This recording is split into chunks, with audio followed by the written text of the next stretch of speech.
Sevgili Orhanca Bilgilenme ailem, her ay olduğu gibi bu özel videoda da Ebced ilmi ile 2026 yılının genel titreşimini sizlerle paylaşacağım.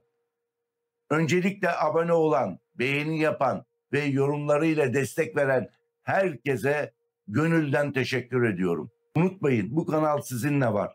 Sizin enerjiniz de büyüyor. Ebced hesabı yaparken bazı sayı titreşimleri, harf değerleri ve sadeleştirmeler kullanmıyorum. Ancak siz değerli takipçilerimde kafa karışıklığı olmaması için. Detaylı matematiksel işlemleri videoda paylaşmıyorum. Çünkü asıl amaç sonucun enerjisini, yani kaderin dilini anlatmak. Her satırında emek, niyet ve dua olan bu yorumların tek karşılığı sadece küçük bir destek. Abone olmanız, beğeni yapmanız ve yorum bırakmanız, bu hem bana güç verir hem de bu ilmin daha çok insana ulaşmasını sağlar. Haydi gelin 2026'ya bakalım.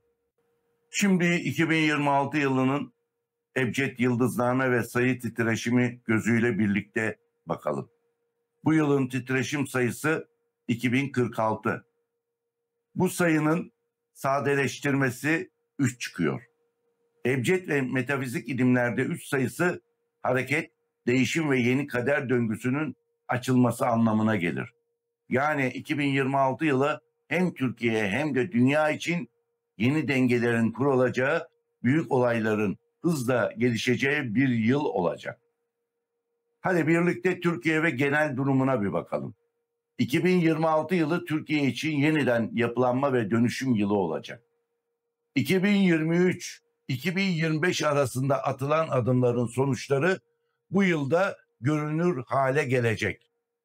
Ebced'e göre ülke ismi Türkiye Cumhuriyeti'nin 2026 sayısıyla birleşimi istikrarın sınanacağı bir dönemi gösteriyor. Sevgili dostlarım, ekonomi ve maddi alanlara da baktık. İlk 6 ayda dalgalanmalar, yaz döneminde toparlanma, yeni bir para reformu, dijital sistem veya devlet kontrolünde yeni bir uygulama devreye girebilir. Ancak halkın alım gücü yılın ilk yarısında zorlanacak. İkinci yarısında ise sadeleşme dönemi başlayacak. Rızkın sadeleşmesi, enerjisi, azla yetinmenin bolluğa dönüşmesi anlamına gelir. Ve siyasi liderler, siyasi durumumuz, mevcut liderlerin yıldız haritasında yorgunluk ve kadersel sınav enerjisi var. 2026'da özellikle Mart-Nisan arası ülke yönetiminde büyük bir yön değişimi veya yeni bir ittifak görünmekte. Ebced 3 titreşimi bir devrin kapanıp yenisinin açılması manasına gelir. Yeni lider figürleri, genç veya karizmatik çıkışlar göreceksiniz. Toplumsal ruh, halkın sabrı zorlanacak ama birleşme, dayanışma, maneviyata yönelme artacak. Bu yıl kalpten niyet edenlerin desteklendiği, dua gücünün çok yüksek olduğu bir yıl olacak. Dualarınızın yerini bulacağı bir yıl olacak.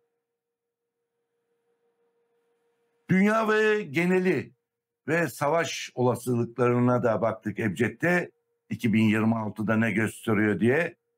Ebced ve yıldız döngüleri 2026'da ateş-su çatışması sembolünü veriyor. Bu hem askeri gerilimleri hem de doğal afetleri anlatır. Rusya-Avrupa hattında yeniden gerilim, siber savaş ve enerji krizi riski var. Orta Doğu'da özellikle Kudüs çevresinde yeni bir hareketlilik, spiritüel merkezlerin önemi artacak. Uzak Doğu tarafında Çin, Japonya, Tayvan deniz temelli bir gerilim görülüyor. ABD iç politikasında kutuplaşma doğruğa çıkacak, büyüyecek, yeni bir lider figürü öne çıkacak. Ebced harflerinin savaş sembolü olan Kef ve H harfleri bu yılın enerjisine aktif. Bu gizli operasyonlar, istihbarat savaşları ve enerji kaynaklı çatışmalar anlamına gelir. Fakat 2026'nın sonunda dünya barış masasına oturacak, bir döngüye girecek. Yani büyük bir savaş değil, büyük bir uyanış ve yeniden düzen yılı olacak. Diğer meslektaşlarımın aksini söylüyorum. Jeolojik ve doğa olaylarıyla ilgili Ebced'e baktık. 2026 yılı toprak ve su elementi çatışması yılı olacak. Türkiye'nin batı ve güneybatı kuşağında Ege, Akdeniz hattı sarsıntılar görülebilir. Erzincan, Erzurum, o taraflarda bir sarsıntı görülebilir.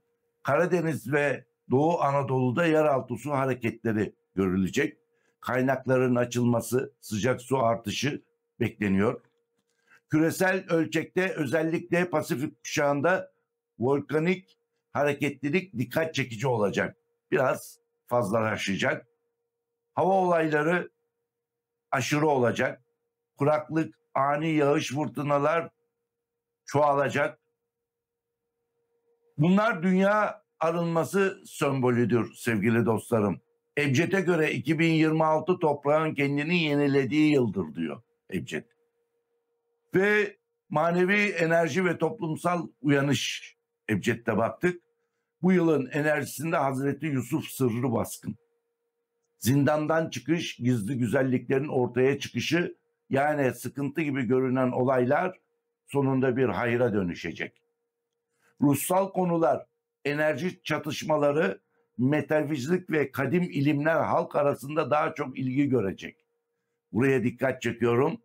Genç nesil arasında maneviyata yönelme, dua, esma ve ebced farkındalığı artacak. Sevgili dostlarım, Mart ve Ekim ayları gizli ilmin açılım ayları olarak görülüyor. Ve hastalık ve sağlık enerjinize baktık. 2026'da nasıl bir durumda olacaksınız? Ebced sayılarında nefes ve sinir sistemi etkileri görünüyor. Yeni bir salgın değil ama hava kaynaklı alerjiniz olacak. Solunum, stres kaynaklı hastalıklar artacak. Bu yüzden 2026 boyunca dikkat edilmesi gerekenler şunlar: temiz hava ve doğa teması, doğada yürüyüşler, doğayla iç içe olmalar. Zikirle, özellikle ya Şafi, ya Selam, ya Hafız koruma. Kendinizi esmalarla koruyun. Uyku düzeni ve zihinsel arınma. Uykunuzu düzene sokun ve zihinsel arınmalar yaşayın. Sevgili dostlarım, burası da çok önemli. Ruhsal enerjisi zayıf olanlar için büyü, nazar ve enerji çökmesi daha sık yaşanabilir bu yıl. Çünkü kozmik titreşim açık kapı dönemindedir. Sevgili dostlarım, sevgili Orhanca ailem, 2026 görünüşte karışık ama arka planda ilahi planın yeniden şekillendiği bir kader yılıdır. Ebced der ki, zaman karardığında ışığı arama, sen ışığın kendisi ol. Sevgili dostlarım, 2026 yılı görünüşte zorlu ama içinde büyük uyanış saklı olan bir yıl. Bu videoyu beğendiyseniz bir beğeni bırakın. Kalpten bir dua yazın ve henüz aramıza katılmadıysanız kanala abone olun. Unutmayın, Ebced yalnızca harflerin değil, kaderin dilidir. Ve bu kanalda her video sizin kader yolunuza bir ışık olsun diye hazırlanıyor. Orhanca Bilgilenme ailem, bir sonraki videoda yine Ebced'in kadim sırlarıyla buluşmak dileğiyle. Rabbim kalbinize ferahlık, yolunuza nur versin. Hoşça kalın. Orhanca Bilgilenmeye devam edin.